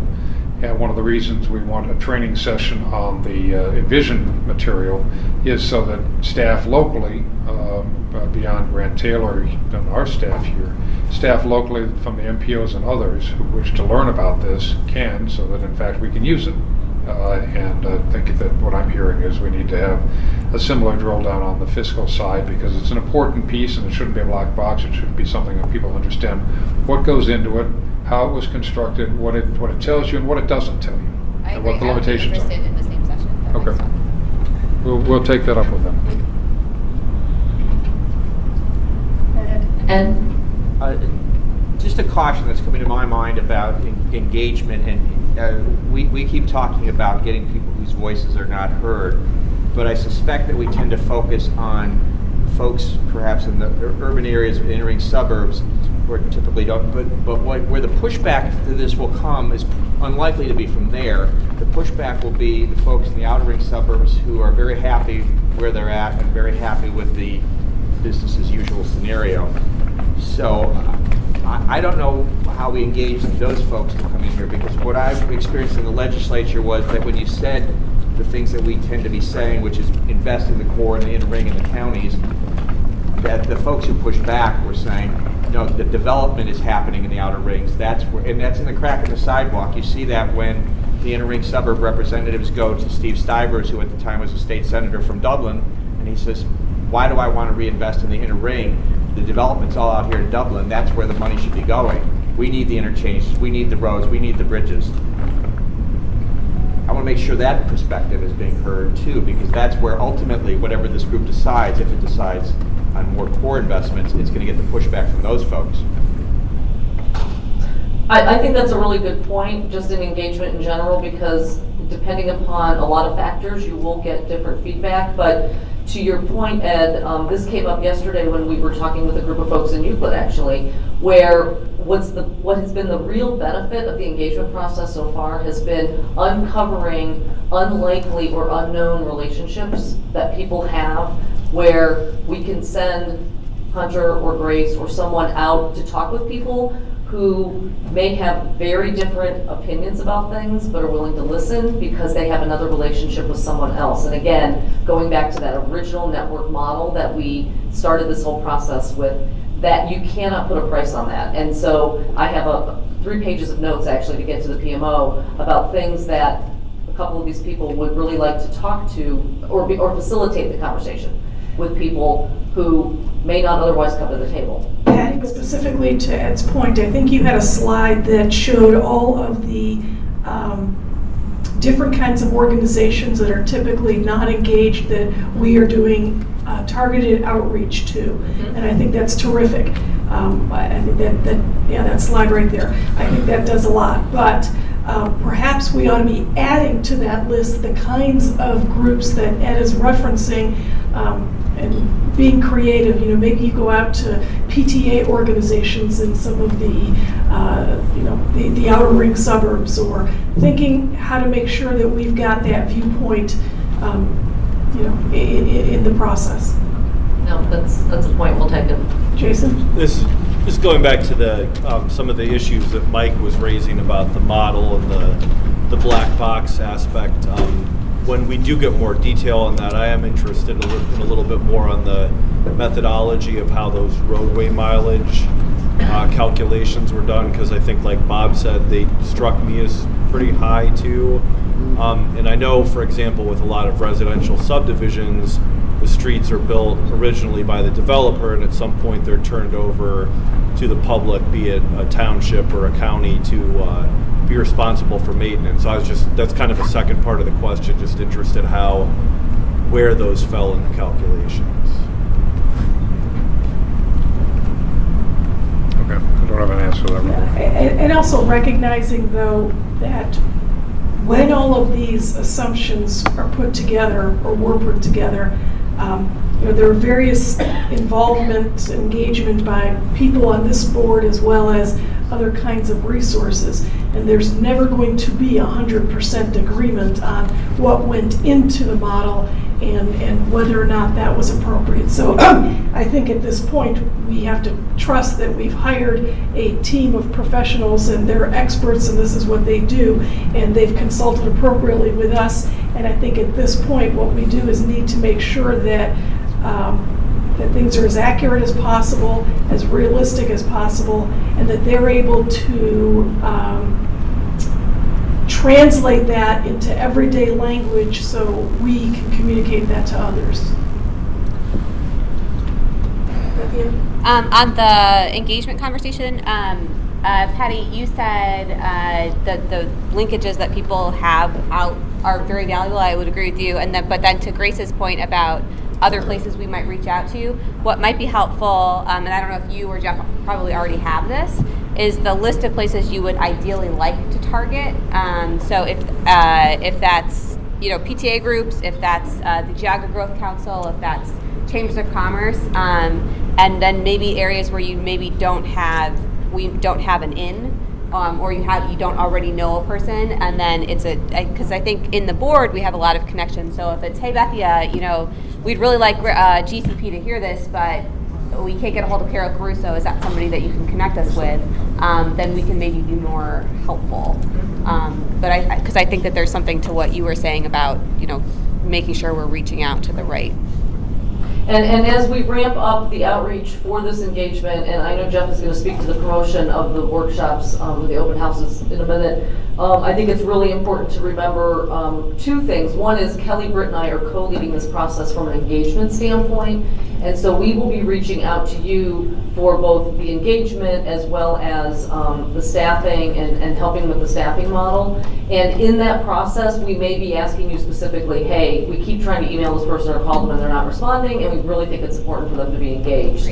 So we will be asking for that. But then in terms of you reaching out to your constituent groups, I think Jeff is going to talk about that in a minute, because I think when we looked at the data from the feedback forms from round one, the number one way that people heard about this was that they identified they got an email from somebody and that's why they came. So that's a really, it's high touch and it does take time, but it works. Okay, any other questions or comments on this agenda item? So we're slowly running out of time, or quickly running out of time. Moving on to Jeff Anderley, and Jeff, if you could take all three items, 1, 2, and 3, and briefly address them. And I know we've talked a bit about the Imagine My Neo update and open house strategies while you were at your whatever the. And Chris, I'm going to hang up the phone now.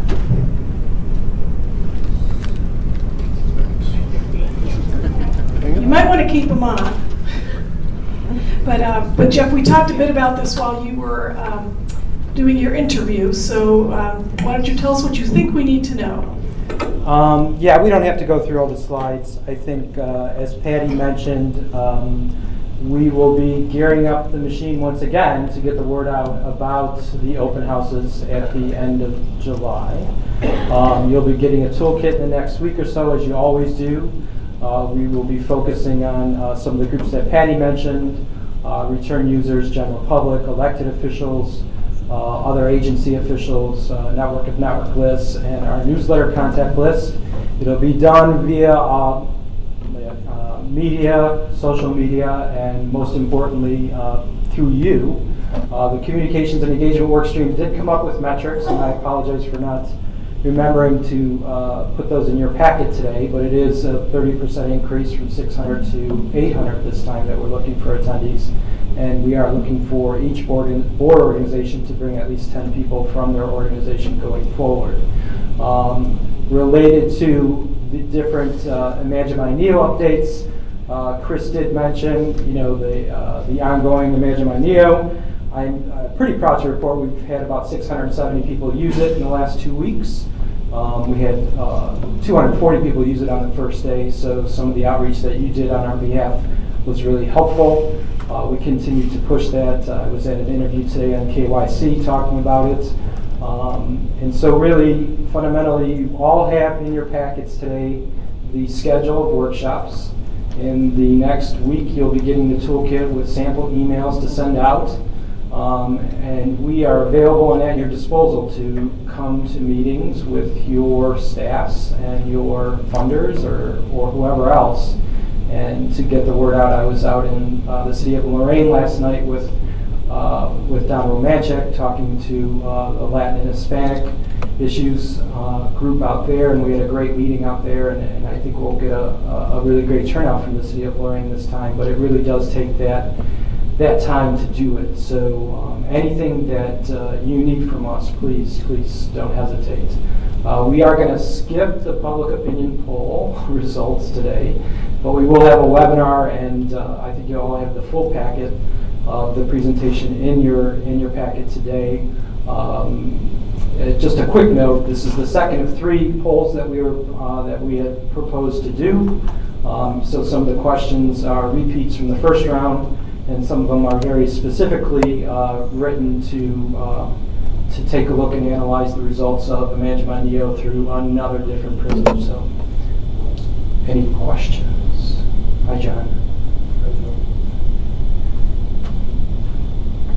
I guess one last thing for this group that's really important: those of you that signed a letter last time to the elected officials, or facilitated someone from your municipality or county government to sign a letter, you'll be getting a draft of that letter later today. And I know it's a holiday next week, but I at least need the approval that we can go forward with the letter. I think I have the digital signatures from everyone that I need, but I just need to get that approval before you go and celebrate the 4th of July. Okay, anything else for Jeff? Okay, then on to item number F, the progress and status of products. Here again, I think if there really isn't a whole lot of new things to update us on, we can probably forego that item. Just let us know that the information will be sent to us or somewhere. But the one thing I think some folks have asked about earlier that I want to make sure we address at least in some level is the regional AI status. Okay.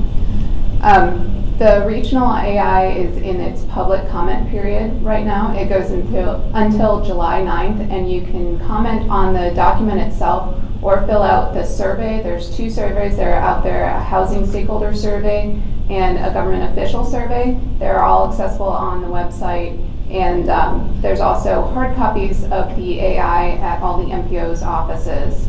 So if you want to take a look at it, they're very large, but it's also available online. We did have 2 presentations that were on the docket for today, on the agenda. Well, I see 3 things on the agenda. One is Anthony Kovac on the AI, Julie White on the pilots update, and Joe McDonald on the HUD flagship sustainability indicators. Yes, so those are full presentations. How many people are going to be leaving? Okay, should we go through them? Well, that's what I'm saying is, what do we need to know about those, and what can be deferred or what can be sent to us? Okay. Yeah, let's see. I think maybe if Julie and Joe come up here each and just give a little snippet of what your presentations were, that might work best. Right, yes, the AI, that's all that we needed to say on the AI. So Julie and Joe, you guys can come up. And while they're coming up, I see Lucy Miller has her hand up. I just want to comment how successful I think the regional AI public meetings were. I think the staff did a great job. There were a lot of participants. There was a lot of public available. It was well done. Thank you very much.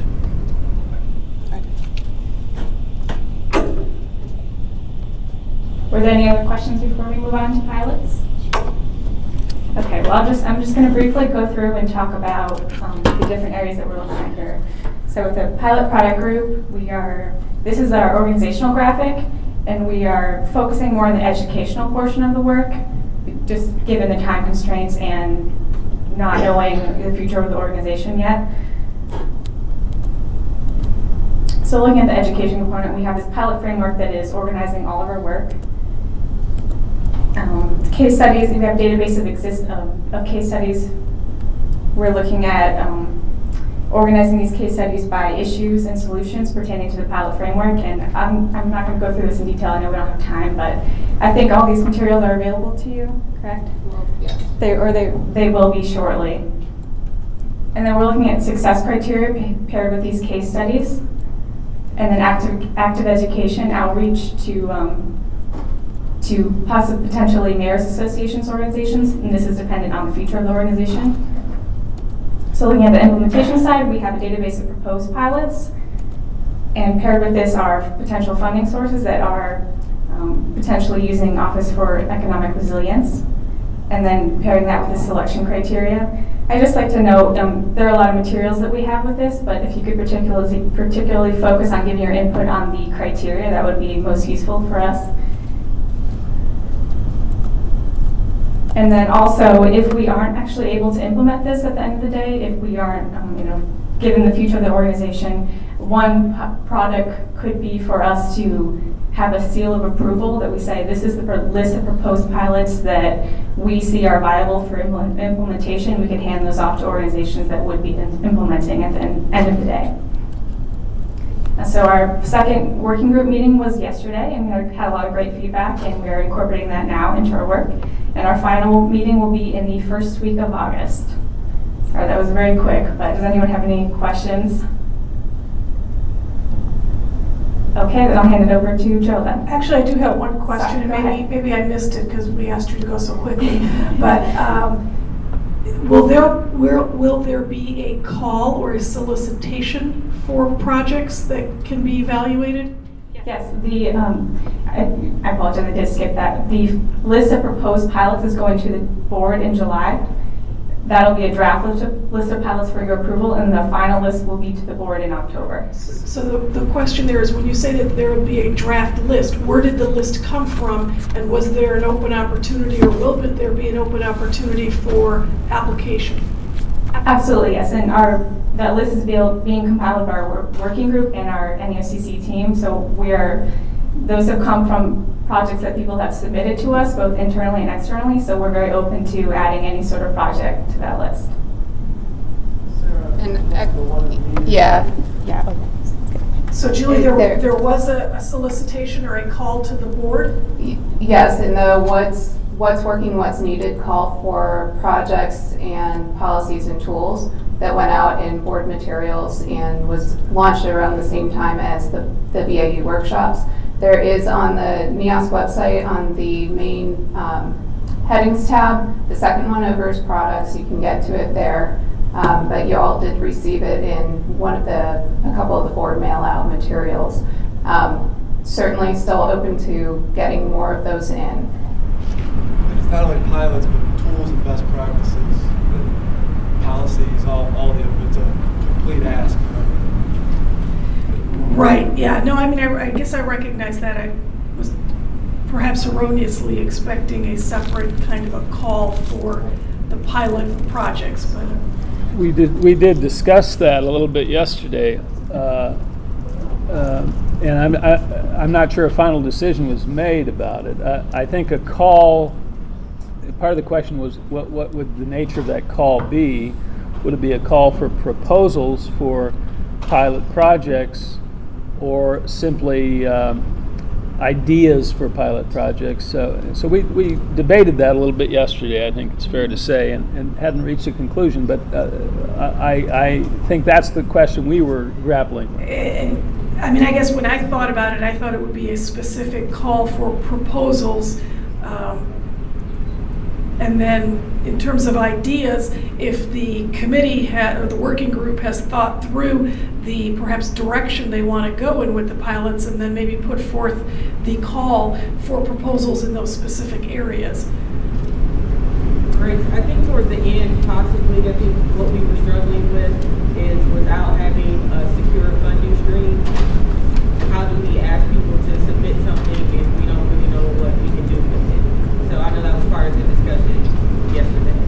Well, I guess maybe keep discussing and work on it and get back to us. I suggest Mary Beth? when we get the board mail out, maybe you highlight where this information is on the website and say you're still open for proposals, think about this, and invite the board again. Okay. Okay, I'll hand it over to Jim.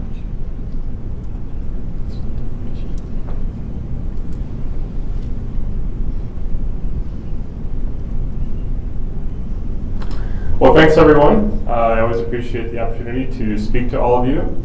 I'm only going to cover the first two slides. I'm not going to go into the results of the HUD Flagship Sustainability Indicators Report, but I'll focus on the purposes of us doing the report and the caveats that you should keep in mind when you have the chance to go through the presentation and the full report. It's a dense report. There's a lot of data in this report. There's a lot of methodology in the report. And it's important to understand that this report is an independent deliverable to HUD. We are not technically required to do this report, but it was strongly encouraged by the Department of Housing and Urban Development to set the stage for our securing implementation funding. And it really benefits HUD because they are trying to build a nationwide database of regional indicators common across all the different grantees that they have funded. And so we're trying to support their efforts and be a good partnership in their objective to build this database.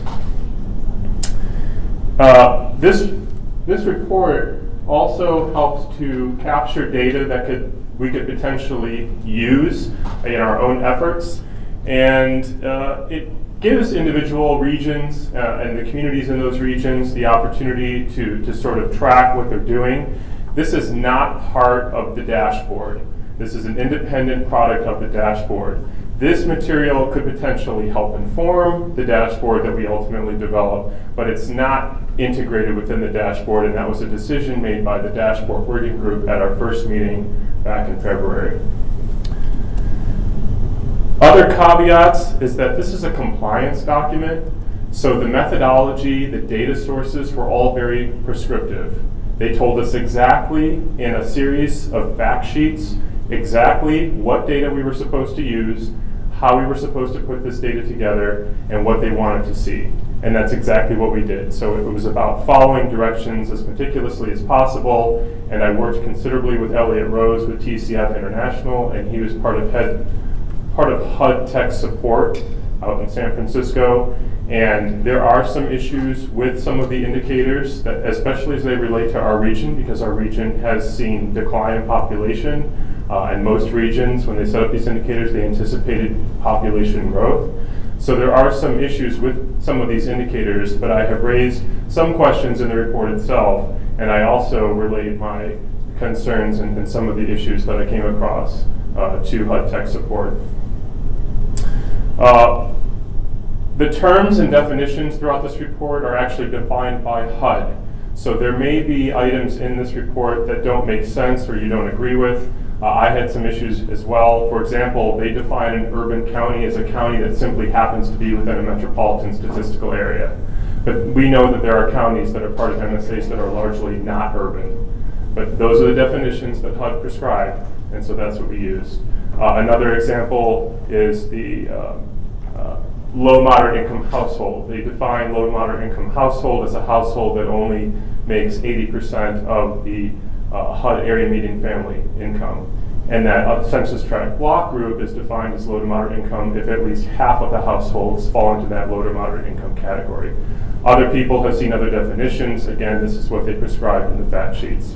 So I will be available if anybody actually wants to see the results and to talk about the methodology. I could talk all day about this. I love doing this. Grant Taylor and I spent 3 months of happiness and bliss putting this together.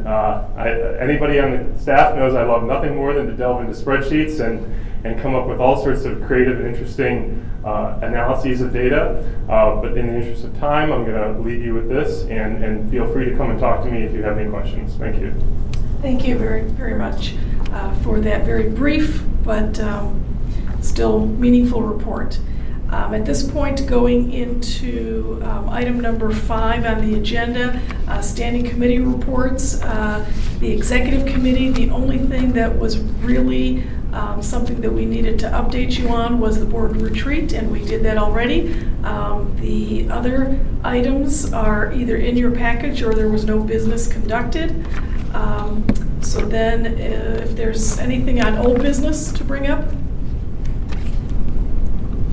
Anything under new business? Mike? The Lake Erie Energy Development Corporation, which is the group consisting of the 4 counties along Lake Erie, Lorain, Cuyahoga, Ashtabula, and Lake. They have an outreach program where they're going door to door and meeting residents at events, activities, festivals. And what they're doing is talking about offshore wind development in Lake Erie, and they're taking pledges from participants that are paying electric bills. Would they be willing to pay more money on their electric bill each month, and how much more would they be willing to pay to help support the offshore wind initiative in Lake Erie? And the results have been very good. 55% of the people that they meet with have pledged to pay more for their electric bill if the wind was in Lake Erie and supporting the region. And my question to the board is, would the board be interested in hearing a presentation from this group, and maybe we could put that pledge in our website to support an initiative within our NEOSCC region that really could be a big growth prospects in the future. The thing with LEADCO is that it's economic development. It's new industry coming to Ohio. It's infrastructure. It's getting access, rail and roads to and from port authorities, and it's also clean energy. And so I think that fits in quite well with what we're working on here.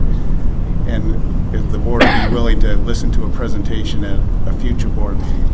So what we can do with that is put it on the agenda for the executive committee to discuss.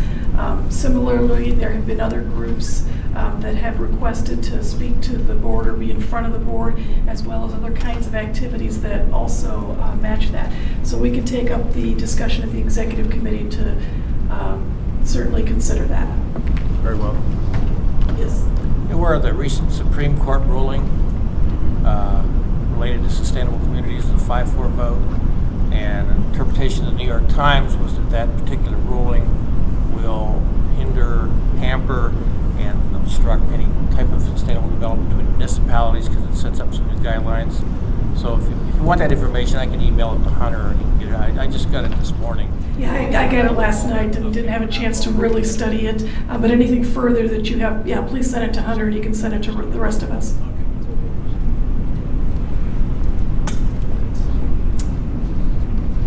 Anything else with new business?